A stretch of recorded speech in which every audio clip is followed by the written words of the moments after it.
makakaganti din ako sa inyo. Tandaan nyo yan. Oh, ang aga-aga gigil na gigil ka?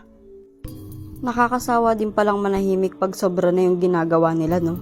Hayaan mo na sila. Karma na yung bahala sa kanila.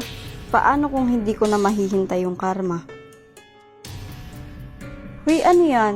Lagi ka nagsusulat dyan. Diary mo yan, no? Huwag mong papakailaman to. Okay, chill. Gigil na gigil, ah. Hoy, nabalitaan mo na ba? Alin? Yung mga nambuli sa'yo. Na-aksidente daw yung van na sinasakyan nila papuntang outing. At ang masaklap, yung driver lang daw yung nakaligtas. Baka yun na yung karma nila. Sobrang lala naman yata yung karma. To the point na ikakamatay na. They deserve it.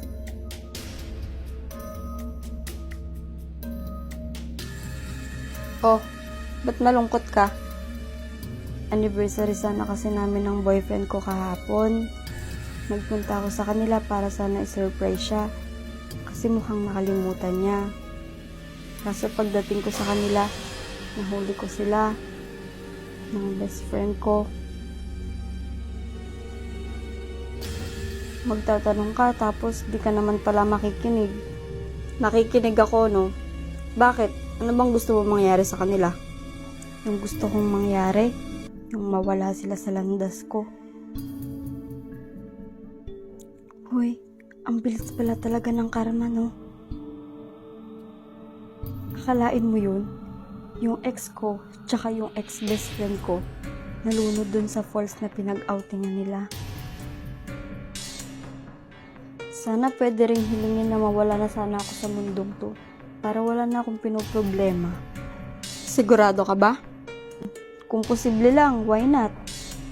Sige, pupunta na ako. Mauuna na ako, ha. Importante eh.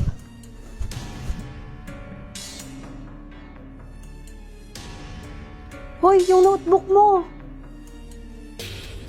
Naiwan niya pa to. Bukas ko na nga lang isa sa uli.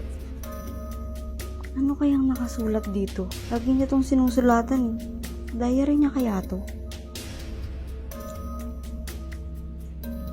Ano to? Mawala sa landas ko yung nambubuli sa akin.